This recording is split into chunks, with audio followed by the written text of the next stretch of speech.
Hello everyone, welcome back to Fableborne Roundtable, the space where we discuss all things Web3 gaming and various topics around the industry. I'm Chawla, Partnership Manager at Fableborne, and I'm so thrilled to be hosting today's conversation. So, as always, on this roundtable, we'll dive into a specific topic, spotlighting the up-and-coming project within the Web3 gaming space, and we get to hear their perspective on the topic. And today, we have a very special topic about Web3 gaming distribution. This topic lately been populating the Web3 Twitter timeline. Well, at least my Twitter timeline. I don't know about you guys, but I start to see so many questions around what is the best practices to distribute Web3 games, cross-chain launches, is it wise, is it not, and centralized gaming platform, should we ship it, should we not? And hopefully in this space we get to answer some of those questions from our speakers. And today we have an incredible lineup of speakers and co-hosts from some of the most exciting projects in the industry. Joining us today are, first of all, my favorite co-host in the whole Web3 gaming space, Lams from It Lizard. Hi, Lams.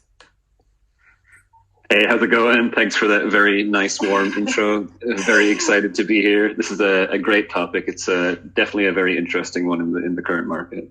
Yes. Lams is also a co-host in a Gamified, a weekly space by Wolfchow and It Lizard, which I love to tune in every week. So, happy to have you here, Lams. Are you into XP, by the way? No, I'm incredibly jealous of everyone down there right now. We did a Gamified live yesterday, and everyone was there, and it felt like there was like me and one or two other people on the panel who weren't there. It's just a big FOMO right now. I know, I'm FOMOing myself, but honestly, I feel like I'm attending because seeing everyone's picture and update about the event like every single time. So, yeah. Same. All right, let me continue to say hi to our speakers and we'll start the discussion. The first speaker, we have Kam, the founding father and the backbone of Pixion Games, who built Fableborne. Hey Kam, how's it going? Hello everyone. Hi Chawla. Excited to speak to so many incredibly smart people on this topic where everyone's trying to solve right now. I know, right? And finally, you came out and be speaker in Roundtable. I mean, for context, everyone, Kam been speaking everywhere in other project spaces, but not in our Roundtable until today. How is it possible, Kam? How is it possible? There's just so many great speakers that are coming onto these roundtables. There's incredible people from Pixion as well. So I'm glad that I got some space. Sure. Okay, on to the next speaker. We have Harry, CEO and co-founder of Empires, Not Vampires Entertainment, who built Paradise Tycoon. Hi, Harry. How's it going? Hey. So nice to be here with you guys. Thanks for having me. Thanks. So I'm the CEO and co-founder, and so happy to discuss this topic that, as you mentioned, is really one of the key things at the moment, as we're all looking for the product market fit and also the platforms that helps us achieve the product market fit. So really important topic. So awesome to be here. Awesome. Thank you so much. Happy to have you here. Okay, next we have Damon, CEO and co-founder of Infinigods. And this is actually the second time Infinigods joining us here in Roundtable. And we love to have you guys here always. Like, we had such a blast in the last episode with Brian. And very excited to chat with you, Damon. How's it going? Good, thank you. GM, thanks for letting me be on the show. And I'm happy to be here. Obviously, the other speakers, I think, have teed this up pretty nicely. It's a very relevant topic. It's something that we discuss in the team all the time, and I think we have a pretty clear view, at least internally, how we look at it. So I'm happy to share that and sort of our strategy of how we look at it and learn from the other great speakers we have. So thanks for having me here. Awesome. On to the next speaker, we have Milia, co-founder of Portal Fantasy. Pretty sure this is not the first time Fableborne and Portal Fantasy been into the same spaces, but yeah, great having you here, Milia. How's it going? Hey, really nice to meet everyone. I'm Milia, the co-founder of Portal Fantasy, We're also a Web3 game, thinking about moving into Web2. So, really, really interested to discuss this topic with all our panelists today. Awesome, thank you. And the next one, last but not least, we have Paul, head of BD at Carve, joining us all the way from Shanghai. Hey, Paul, how is it going? It's pretty late there, right? Yeah, thanks for having me, Charlotte. It's 1 a.m., but I'm staying up anyway for the Champions Ascension later tonight anyway with my community. Ooh, so going to be playing in that. Yeah. But happy to be here. And like the co-host said, or the speaker said, this is a great topic and excited to jump in. Oh my God, thank you so much for, choosing us over your sleep. No worries. And then I've requested to speak on the Carve official account too, in case I get rugged on this account. I'll just hop over and grab the mic there. Okay, got it. Awesome. All right, welcome to the space, everyone. So to kick things off, can you guys briefly introduce yourself and share a little bit about the games or the project that you're currently working on? Just very briefly, okay? Because we have a pretty tight time. Feel free to start. Lambs, you can start, or I'll just go real quick and just say ETH Lizards is just closing their pre-seed round, actually. So pretty excited. Lots of exciting things coming for ETH Lizards. We're a Web3 gaming community that also invests in early rounds of games, but there's going to be a lot more things coming for ETH Lizards soon. So stay tuned on there. Nice. That's amazing. I haven't heard that. Is it only coming out today, the announcement? It hasn't fully closed and been publicly announced yet. We did a raise with the community first, so it was we had an allocation for the community, and then it's a bunch of angels, so that's just finalizing now. So there should be an announcement coming in not too long. Awesome, exciting. All right, Kam, do you want to jump next? Introduce yourself and Fableborne real quick. Of course. So I'm fortunate to work with incredible people like Chawla on Fableborne. For those that don't know what Fableborne is, think of it as a mobile-first multiplayer game blending two genres together, which are action RPG meets strategy base building. To put that in another way, think Clash of Clans meets Diablo, whereas in Diablo, those worlds are created by us, the designers, the studio. In Fableborne, those worlds and islands are completely owned and created by players. So UGC is natively part of the core loop. So really excited to share more about what we're doing and how we want to reach more players. In regards to myself, fortunately, gaming has been the only thing that I've done for the last 15 years. Starting out at Konami, working on a few AAA titles with Metal Gear Solid and Silent Hill IP before leading Yu-Gi-Oh! Trading cards and video games for several years at Konami. And now here I am working, like I say, with incredibly smart people at Pixion on Fableborne. Thank you, Kam. Wonderful introduction. Paul, I saw you unmute yourself. Do you want to jump the next one? Yeah, that's cool with me. Carve. Well, yeah, my name's Paul. Obviously, I'm head of business development at Carve. We're a game discovery and questing platform, building the largest gaming credential infrastructure in the world. We've worked with some amazing people like Illuvium, Grand Saga Unlimited. I see Luke from Medieval Empires as well. We've worked with them too.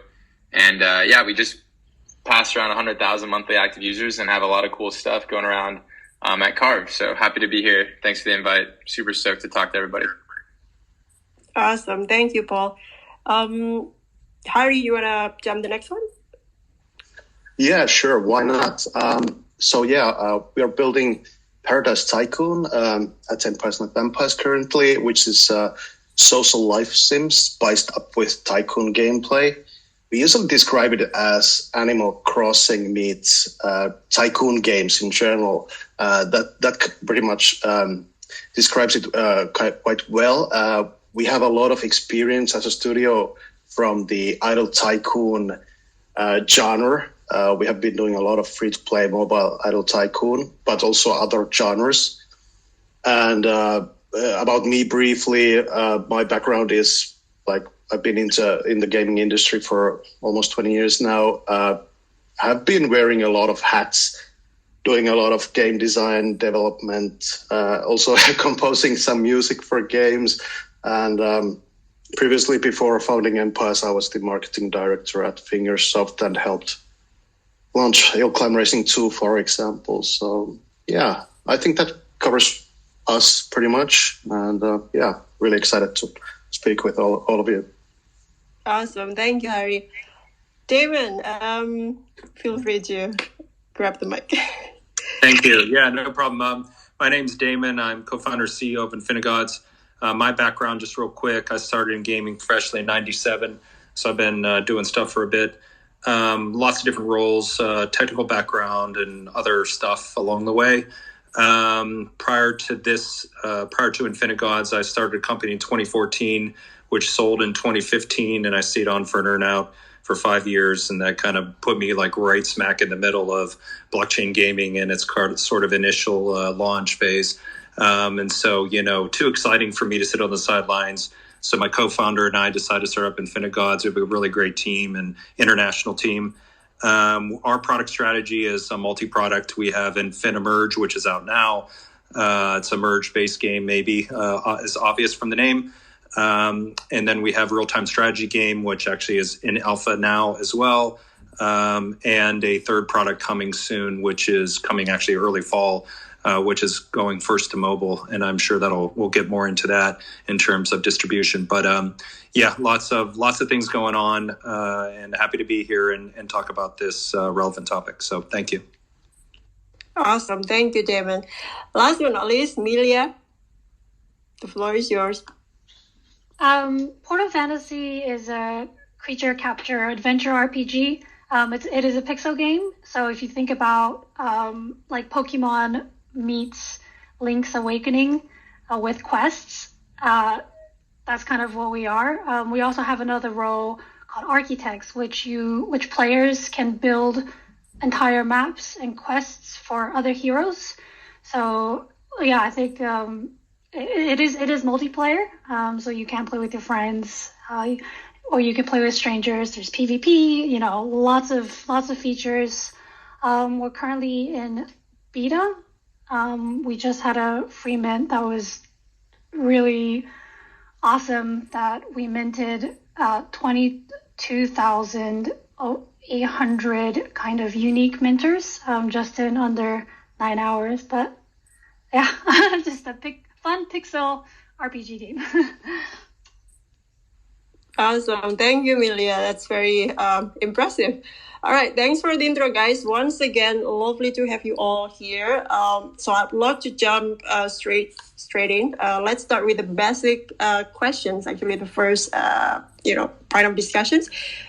Before building in the Web3 space, I'm sure we've all been building either mobile games or PC games and distribute it on a centralized gaming platform, right?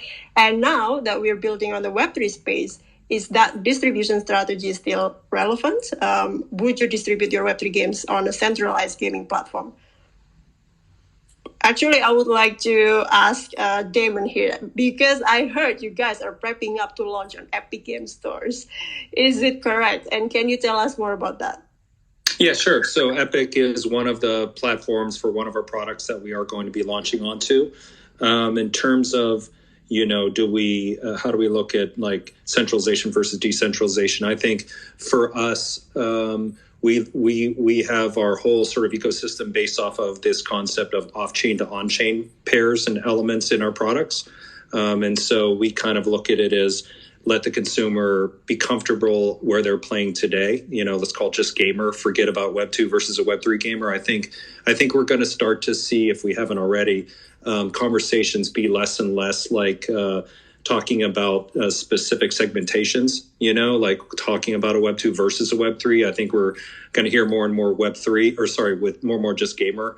And then, what kinds of things does this kind of, toolkit of blockchain and Web 3 gaming, what additional, value propositions can we offer those customers? And I think that influences your go-to-market strategy and sort of how you look at the space. Like I said, for us, we look at like Web 2, traditional, call it gaming elements, and how can we put those on chain and kind of offer this enhanced experience.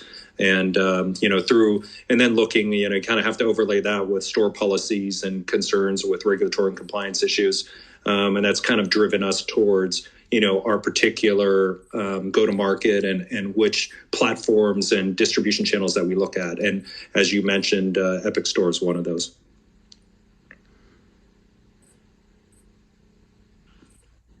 Awesome. Thank you, Damon. Yes, Paul, feel free to just unmute yourself if you want to jump straight to, Yeah, guys. I think I got rugged on my Oh, really? account, Okay. so I'm speaking from the Carve account real quick. No worries.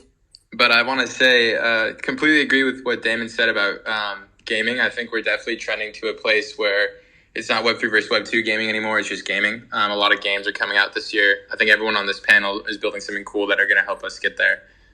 Following up with the actual question, I'm all for, distributing games on the Epic Games Store. I think we're in sort of a Web3 bubble still, right? Like we need to penetrate this bubble and actually get to actual Web2 gamers, and publishing our games on Epic Games Store gives us that Web2 access.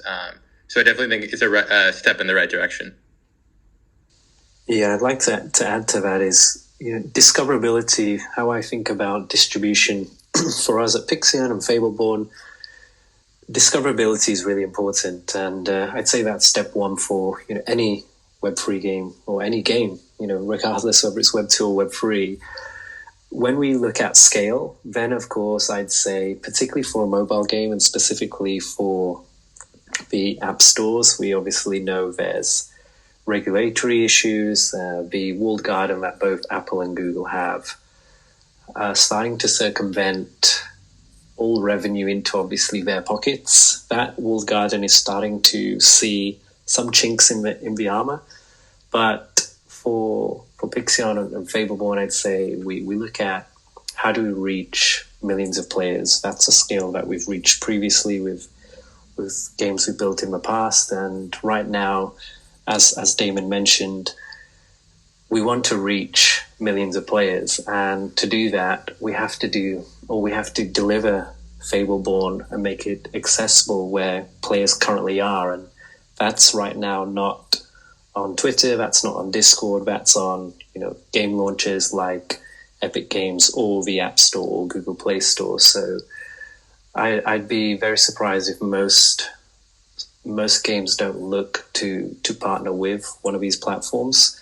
But at scale, when we look forward maybe 2-3 years ago, I'm very sure that most of these studios, including ourselves, will be looking at how we bypass those stores and create a user acquisition funnel that, one, we can optimize, but also then tailor specific, not only messaging and narrative, but special offers to players that's relevant for them.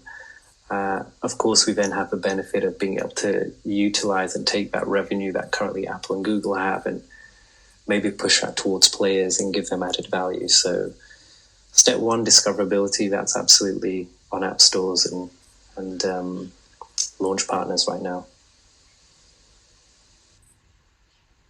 Yeah, I have to totally agree. Like what we are doing with Paradise Tycoon is leveraging these existing platforms, Google Play, App Store. We also have a web version of the game that we are experimenting with.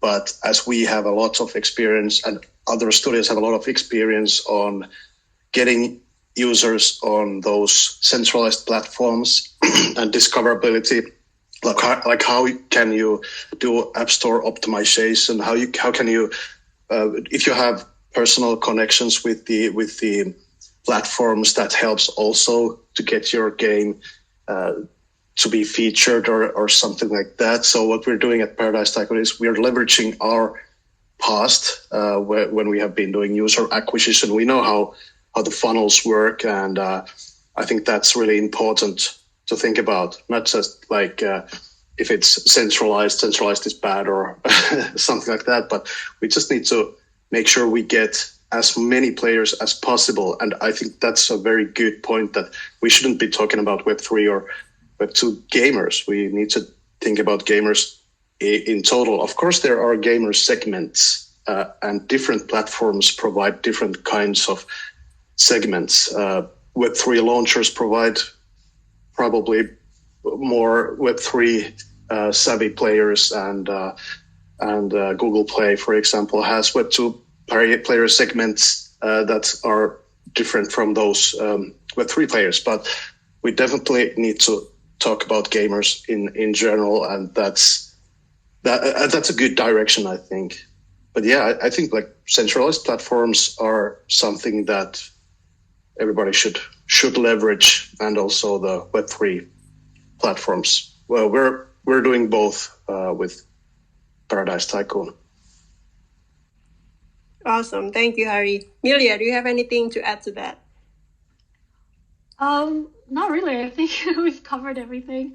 I think obviously Steam is something everybody wants to go on, and because of the regulations, it's extremely difficult to get on. But it's important that the game is fun and we are able to abstract the blockchain features away while still following regulations.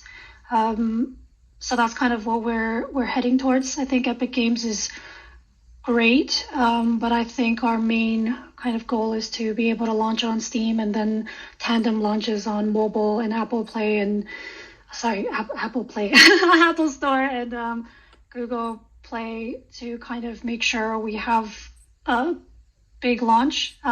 It's still in the process. I think this is gonna take a while, but that's kind of I guess where we're all headed. Awesome. I think we just at this point we can't deny that currently one of the way to unlock this mass adoption is to actually go and seek them where they are, which is mostly still in centralized distribution platform. Well, centralized, decentralized at this point doesn't really matter anymore. Okay, great point, everyone. Thank you. So just want to do a quick heads up to our listeners. What do you think? So centralized gaming platform for Web3 games, yay or nay? So tweet your answer and let us know. All right, Lems, do you want to shoot the next one? Yeah, I was just going to say as well, I don't think we should focus so much on centralized and decentralized in gaming, because gaming kind of has centralization with the team anyway, and we should be looking at like it's all about discoverability, as I think it was Kam was saying. That's what we really want. And on the note of Steam too, I just saw at 3XP that it looks like Bornless has managed to get listed on Steam and will be coming to Steam. So I thought that was pretty exciting for a Web3 game to be on there. Not sure how they managed to jump through all those hoops, because Steam are not very Web3 friendly, but it's a positive sign that a game has already done it anyway. And so moving on to our next question, love to know the panel's thoughts on multi-chain, pros and cons in terms of like building on multi-chain, minting on multi-chain. Not sure if anyone here has minted on multi-chain and how that is from a UX perspective for your communities. I can take that, or at least start. So thinking about multi-chain for at least for me and us as a company, with these types of conversations, I inevitably end up trying to simplify it down to providing customer value. And so it's like, how does the customers actually, do they even need to care, like, or know even that there's a chain involved in anything? And so, okay, we have assets on ETH and assets in Polygon. And, it wasn't like we made more specific conversations about chains, although, there's a technical element behind all of it. But it's like, okay, we wanted to hit as many of the existing consumer base as we thought were in Web3 at the time. So ETH seemed like a reasonable place to be.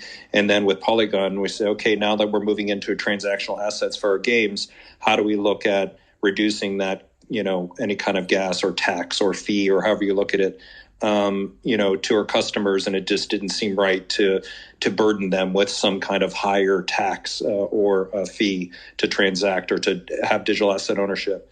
So I think, our view is trying to use the technology to solve a problem from the perspective of the customer. I think that's, and if it turns out that we're able to get more customers by integrating some new technology or being on a different chain, and that opens us up for discoverability and all those good things, then we would embrace that, but not for the sake of the technology itself, more so for, what it provides to, our customers and our discoverability.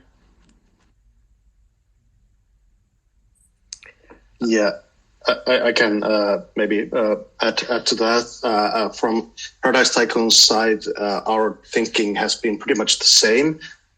We did a lot of research on before we chose our blockchain, which is Avalanche. We're building on Avalanche, and the core thinking was that we have the game design, we have the gameplay laid out. What do we need? What kind of technological solutions do we need to fulfill the vision, to create the game that we're building? What's the blockchain's kind of like added value? And we decided to go with Avalanche because they fit just perfectly. The subnets fit perfectly in what we were planning with our token, and it was just like we haven't really thought about like going multi-chain because the technology is perfectly sufficient for us to kind of like fulfill our destiny to create a great Web3 game. So yeah, that's been our approach. Yeah, I'll come at this at maybe a different angle. So putting my founder hat, definitely agree with Damon. Always start with, what's the value proposition to the end user, i.e. a player in this respect. But then look at if we can build it. So as a startup, most of us here probably raised capital from VCs to be able to fund the startup, or raise capital from mints or token sales over the last few years. But no one's really right now found true product market fit or scale. Everyone's trying to build that silver bullet, that new playbook. And as you know, Chala, every day there's 100 different opportunities that we'd all love to chase, and exciting collaborations or partnerships. And even on the product side, there's a year's worth of backlog items and features and systems that I'm sure for the other guys, their teams have too. And so I look at not only is there a clear value proposition to the player, but do we have the bandwidth and resource to deliver that? And then what's the priority of building a multi-chain experience for our players? And if at the end of that conversation with all the different members in our team, we come to the conclusion that there's incredible value to players, we have the resources and bandwidth to be able to deliver this experience, but then it's the most or highest priority item for us to be able to find product market fit, then we'd absolutely look at multi-chain.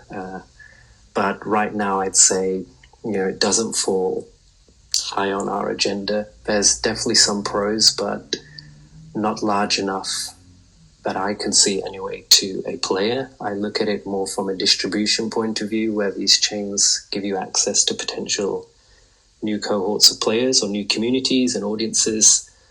But since we're still trying to scale and still trying to build our initial user base, there's many more fires that you need to fight before injecting this huge complex system, which is building with a multi-chain or cross-chain ecosystem. Yeah, even outside of like the technical challenges and that side of things, I think, I believe it was it Damon who mentioned that it's all about just having it abstracted away from the user. So even if, it's more useful to you on a technical side, the user doesn't have to experience it. And I don't mean to speak ill of Shrapnel. I'm a big fan of what they're doing, but just on a UX perspective, when they minted on, I think it was 2 or 3 chains, there was a lot of people very, very confused. And if they had a centralized way of, you were just kind of going to their site to mint and it just went to whatever chain was more convenient, I think that would have been a lot smoother from the user perspective, and then they kind of had the benefits of being on the different chains.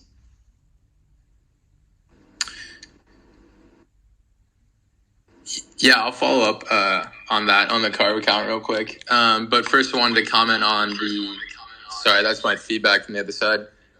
I wanted to comment on the Steam comment earlier, Bornless getting onto Steam. I think that's awesome. Because Steam is, like, everything we've talked about Epic is awesome, but Steam is still the giant. They're definitely 2 times bigger than Epic, so I think that's awesome to hear that the Bornless is on there. And then I'll give a different perspective because we're more of a discovery platform, and so we have done the multi-chain stuff. We've integrated over 20 different chains, and we can allow players to mint their soulbound tokens on Polygon or Solana, for example. And so these soulbound tokens are like kind of proof of participation whenever we run an event on carve.io. And so like I said, we're building that credentialing infrastructure and allowing our players that interoperability to take their identities cross-chain is something super valuable. And I agree with you guys, UX can be confusing, but we really keep it simple for them, and that doesn't really get in the way for their process and participating in these events. So just to offer a different perspective, because we're not, a game. I also just wanted to follow up. I think we're both on Avalanche and Polygon, and I think with kind of networks, obviously there's a complexity in development and management and bridging NFTs and tokens, but I think it kind of boils down to the player base and kind of the network race. So I think Polygon is actually quite a difficult chain to build on compared to Avalanche. Avalanche Gaming has incredible support for their games. A lot of really new technology that makes it a lot easier for people to build games. But I think we see a lot of, games that are on Polygon or on Solana, but it's really difficult to say who's going to kind of win that race. And so being kind of chain agnostic or having the capability to at least attempt to launch on a couple of chains would, I think, be quite important in the Web3 market, just because like things are changing all the time. And if you're quite rigid on just one chain, not missing out, but it's very difficult to predict the future. But that's kind of our take on multi-chain. Awesome, thank you. Okay, quick follow-up question though. Like, so if let's say the opportunity arises, right? Like this other, you're already set on one blockchain, and then the other blockchain approaches like, hey, we can support you on this. We can, give you more. Let's say, would you guys still, considering or like, taking into consideration, we have a lot of risk here, right? Like confused player, confused community, because we know that all the community have really like attached identity to a certain blockchain. Would you still take the chance though? Like, if that arises someday, I don't know, just, wondering. I think that goes back to what myself and quite a few of the other panelists said, right, is going back to what does this, or how does this really benefit the player? What's the value proposition? As you probably know, Chala, and I'm sure the other guys are all contacted by the chains. They're all looking for really compelling content, games that will bring users towards their chains. So this is something that I'm sure everyone is facing here already. A number of chains that want their games to be distributed on those chains, or to use those chains to mint either a specific collection or their game assets. It would always go back to what I mentioned earlier. What's the value proposition to the player? And then two, do we have the bandwidth? If we come to the conclusion that there is immense value to the player, do we have the bandwidth to be able to execute a really polished experience? And I would just echo that mostly, and add that if if there's a value proposition besides just direct to consumer proposition that helped us in some way deliver better content, more content, maybe reach a different segment of users, and to Kam's point about like, did we have the resources to deliver that? That might be compelling enough. If they're like, hey, here's $1 million, come to build on our chain, and we can create better experiences that we could take to other chains and more broadly to our, call it broad-based multi-chain consumers. Absolutely we would consider it. But if it was just we're not a on-chain purist company, so like our products aren't kind of every transaction is on-chain. I know many games that are like that, so we're trying to kind of not have all that reliance on going back and forth to chains and a deep technical integration. It's more just to provide the end customer with digital asset ownership and all those good things. So again, it's a bit of a hybrid. It's obviously customer value prop, but then it's also like our ecosystem. Would moving to another chain, maybe they're giving us something with driving marketing or giving us grants or whatever that might be compelling for us because it ends up serving the customer better. That's probably the best way for me to think about it. $1 million is definitely a compelling proposition, right? Yes, I was just about to say that. It's going to be hard to, Hey, if any chain's listening, you got to start high. You know what I'm saying? I know, $1 million at least, right? Yeah, Harry. Sorry, you're about to say something. Yeah. Just to add to that when we're doing a good job as a Web3 gaming studio, I think the player doesn't even notice the chain that we're on. So from that perspective, when the UX in the game is so good that you just play the game and you don't realize what chain you're having as your backend, then it's I think like when we're looking at the value propositions, I think the financial and other like support from the ecosystem or the chain itself that could be important. But regarding the UX of the chain, that might be like something that should be already kind of like invisible. Like it doesn't really matter to the player. I think, at least I think so. And we have been receiving, like for us, the support from Ava Labs has been really awesome, and that's been really important for us when we have been choosing the chain. So, yeah. Awesome. Thank you, guys. I guess in the end of the day, just like, whatever makes sense to your games, right? Like, depend on what you're trying to achieve. Absolutely, you do you, right? I mean, quick heads up again to our listeners. So what do you think as a user, as a player? So you see your favorite games launch on multi-chain. Yes or no? Just let us know just tweet it and let us know. Okay, so we talked a lot about distribution, and I feel like we need to touch on UA, user acquisitions. Are you guys considering a traditional UA, such as like, ad monetization, part of your distribution strategy?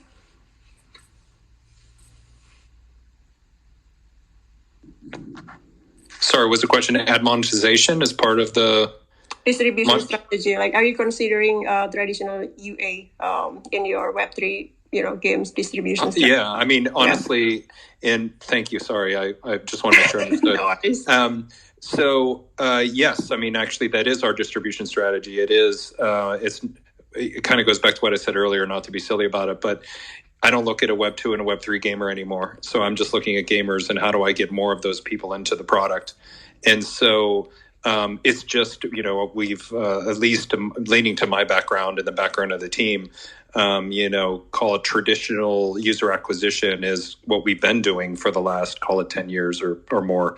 And so we should just be doing that same thing. And so then, more, it's just, can we get gamers into the game and have them play and then see that, oh, by the way, there's things our game does that a lot of games they play out there don't even have. And that gets that, I know this is a bit of a loaded conversation because it gets into, well, Damon, that sounds cool, but how do you achieve all that? And it does get that back to the like lowering friction and how, having integrations with layers of abstractions and all that cool stuff. And, without getting and bogging down the conversation with a bunch of that detail, it really shouldn't, to a gamer today, they shouldn't know that much has changed. They should just see, oh, I'm playing this other game. Wow, this is kind of cool. Wait a minute, I have this thing that they're saying is permanently in my inventory and it just sold for $10. Like, how do I do that? I want to do that. And I think I come at it from that perspective and that user journey. And so that means I'm just getting in people the same way we've always done, let's call it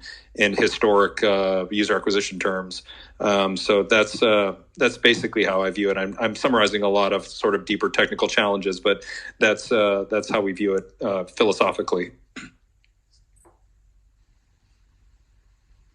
I'd love to follow up the question with on a timing thing, because a lot of these projects are in early stage development, and a lot of people stick to catering to the Web3 audience while they're in that state. Is there a certain, beta state or a certain milestone you'd like to achieve before you start to look at traditional user acquisition methods? I mean, for us, just to talk about our specific journey, and maybe it'll answer a lot of what you're asking, is we started primarily Web3. So at that point, it wasn't talking about gamers. It was Web3 versus Web2, and what does that even mean in Web3? And we started doing some, using a game to kind of explore that more, and recognizing, hey, when people have assets, NFTs in this case, in their hands, what does that do to their retention and their monetization, et cetera, and engagement in the product? And, through that journey of seeing, like massive improvements on traditional KPIs, that's like, okay, the issue for us, at least, we need to get more digital assets in people's hands, because that really improves their overall kind of gaming KPI health, if you want to talk about it like that. So for us, it was a journey. We didn't really start off in a, trying to have this kind of hybrid strategy. It was more focused in Web3. And then once we saw that and realized this is going to be really hard to scale a bunch in Web3 to Web3 gamers, because I just don't fundamentally believe there's a lot of them out there. So it's like, well, do I want a business or not? And I don't want to cater to the financially motivated people who I would classify as speculators. So I feel like if you want to have a company 3 to 5 years from now, you're either targeting the broader base gamer, or you're probably not around unless a ton of changes happen fundamentally to onboard people into that, call it Web3 specific space. I don't know if I really targeted exactly what you're asking, but that's just how we kind of got to it. Yeah, that was perfect. That's what I wanted to know, is how did you guys kind of start, and then how that kind of shifts over time. So I'd love to hear other people as well, if you guys have a different kind of strategy for the short term, as opposed to the longer term when you have a game that's more ready for the Web2 audience. Yeah, I can share from our perspective is we use traditional channels, so paid performance marketing, Facebook, Google, Unity, Vungle, etc. We use those channels even before we have a game that we're confident in, and we use those channels to get an idea of what's our addressable audience, how large is that addressable audience, is there an audience there, right? To even answer fundamentals, do we have a game that can scale, that can build a profitable business around? And so we're consistently, before we even announce the games, testing with these players that have, no affinity with us as a studio or Fableborne. And the reason why we do that before testing with those really loyal community members is those community members are always going to give us what we call false positives. They're going to spend more, retain more, engage more. They're also going to be much more accepting of friction, of low production value as we build. And our goal as a studio is, how do we find a game loop that we know can scale to tens of millions of players? And if it's not the game that we're building now, we kill it and we start again. And so we use traditional UA to help us answer that question super early on. And we then benchmark it against specific KPIs. If we hit those KPIs, we move forward. If we don't, we kill the game. And prior to Fableborne, we killed 5 games or 5 prototypes. Fortunately, Fableborne hit those numbers, and so we then put it into production.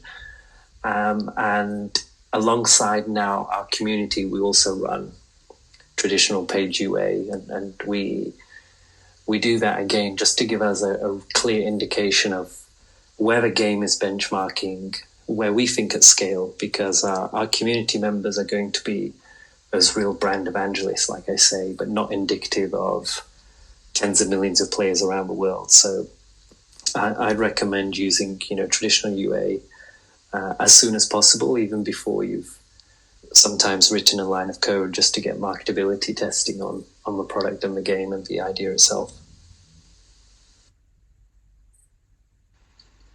Yeah, that's perfect. That's the perfect approach that we're using with Paradise Tycoon also. like we have this saying that you should test your game when it feels a bit embarrassing. It's kind of like you should get the game out there and test it as soon as possible. When you have the core loop, you should definitely throw it out. And marketability is a huge thing. You can get a lot of indications about the marketability of the game before, as Kam said, before it's developed like at all. And we've been going through the same hoops with Paradise Tycoon, and traditional UA is really important, even at the stage when you're designing, when you're choosing the concept that you're working on. And I just wanted to add that that's exactly what we think about developing and early tests. And you definitely need to separate the community, because Web3 and gaming enthusiasts are awesome. They're really, really like, I love the kind of like the enthusiasm in the scene, but they might get twisted KPIs because they want to see games succeed. And that's a kind of like an awesome way to think about it. But you just need to have objective results from actual like gamers outside the community or outside Web3 to know if your game is viable or not. If I could just add, and I have to say I don't have too strong of an opinion on this because we're not building a game. I'm learning a lot hearing you guys talk about the different strategies, but my main takeaway from the last few minutes is just build a fun game is the most important thing, and then users, will come if they like it. So I didn't know Fableborne killed 5 other projects. That was actually pretty cool to hear, and I'm glad you guys found a cool product with this one, and hopefully it really works out. Build fun games for sure. It will work out. Yeah. I would love to hear from Milia. Milia, would you want to add something to this? Yeah, I mean, I want to say the Web3 community is like the traditional market on cocaine. Like, it cycles so quickly. And I think just in the half year, it probably went through like 5 years of traditional gaming development. So, all of us are shifting kind of our target and narrative to just making a great game, which is, the real way of making a game. I think the difficulty with targeting people is targeting kind of our audience is, I don't know if you guys are going into localization, but every market has kind of a weird disparity between where they are in Web3 and where they are in their opinions with Web2. But yeah, I think one of the biggest challenges merging Web2 and Web3 users would be, I think, like community management. I think it's great that we put out a bunch of awesome ads, getting a bunch of like traffic coming in, but it's not necessarily a bad thing, but I think that's going to be really challenging, especially unless you've, really abstracted everything of blockchain and, nobody has to even touch or even see a UI that has kind of blockchain stuff. And if they're interested in blockchain, that we're able to like educate them. But we definitely use the traditional targeting. I think the next biggest issue would be when they come in, what are we going to do?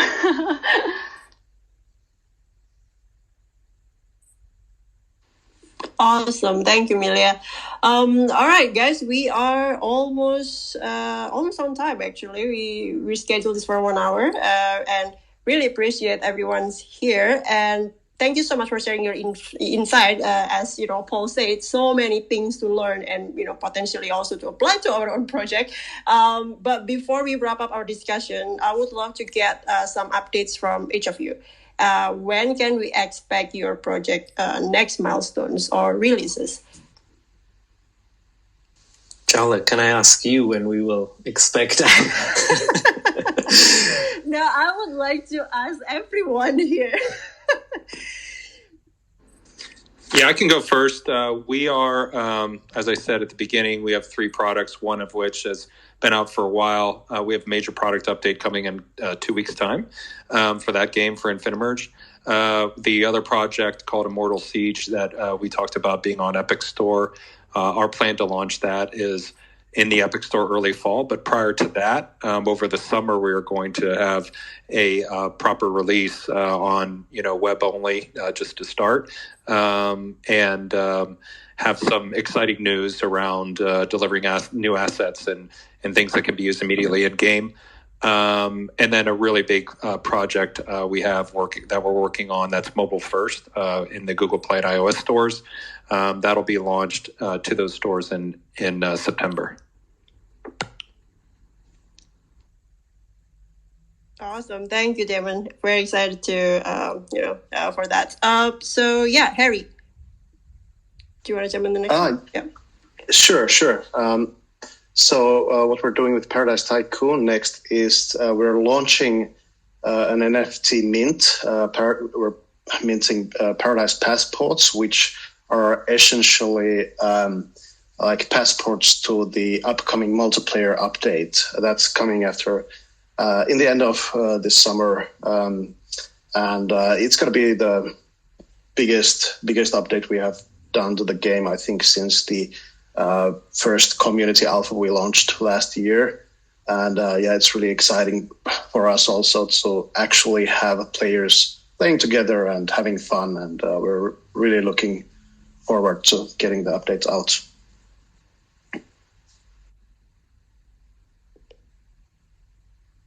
On to the next one. Milia, Portal Fantasy. What can we expect from you guys?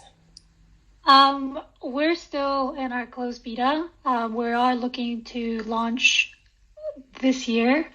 It's going to be the Web3 version first, and I can't really promise when the Web2 is coming out, but Web3 will be later this year. If you guys want to try out the game, report some bugs, you can contact me, and I'm happy to give out beta passes to the audience or any of the speakers here. Yes, please.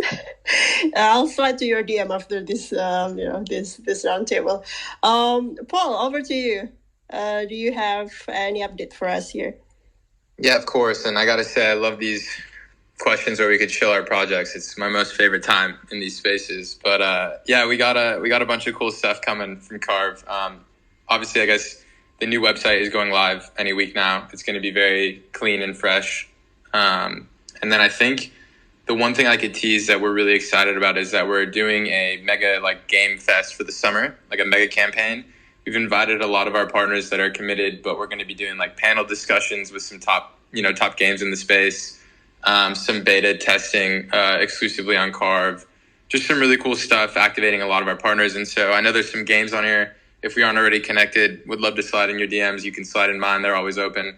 Get you guys involved in the campaign as well, because I think it's going to be a lot of traction for every project in the space. So yeah, I love collaborating, and it was awesome to be here, of course. Awesome, thank you.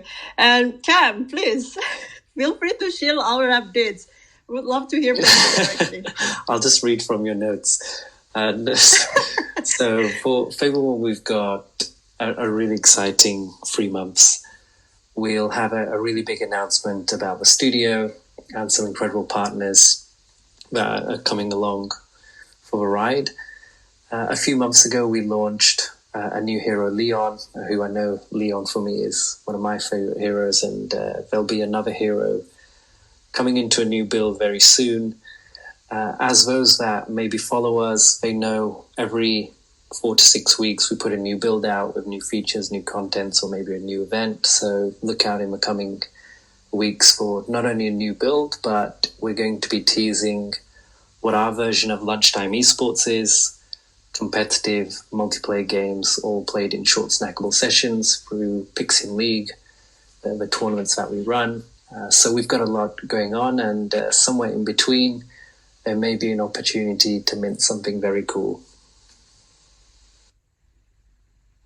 Awesome, thank you. Lance, do you have something to update us about It Lizard? And you guys have just close this awesome funding. But other than that, anything else? Yeah, there's a few things coming. Like I mentioned earlier, there's the pre-seed raise that was oversubscribed and just closing up right now. I actually pinned as well a tweet at the top of everyone's project, so like pinned tweets. So if anyone wants to check out, you can go check there. And our newsletter's pinned up there as well. So there's lots coming from ETH Lizards. We're going to have our first game as well. Will probably be out by the end of the year as well. So there'll be like a game that is a companion game to go with Illuvium. So that will be for their Battle in the Beyond, which is their like collectible like sticker kind of PFP side of things. So that will be coming later this year. And would also love to get some of those playtest spots for the ETH Lizards for Fableborne. So definitely hit us up when you're doing that next playtest. We'll do. Thank you. So we're definitely looking forward to all these upcoming updates. Thank you, Kam, Harry, Demon, Milia, Paul, for joining us today. We wish you all the best with everybody's projects. And to our listeners, thank you for tuning in into Fableborne Roundtable. And be sure to follow Paradise Tycoon, Infinigods, Portal Fantasy, Carve, Official, ETH Lizard, and check out their exciting updates. And also, if you haven't already, of course, don't forget to follow us at Fableborne and join our community at Discord to stay updated on the next roundtable and exclusive project milestone. Only on Discord. So thank you, everybody. Until next time, and see you. See you guys. Great space. It was awesome. Thank you. Thanks, guys. Thanks everyone. See you. Thanks everyone. everybody. Bye.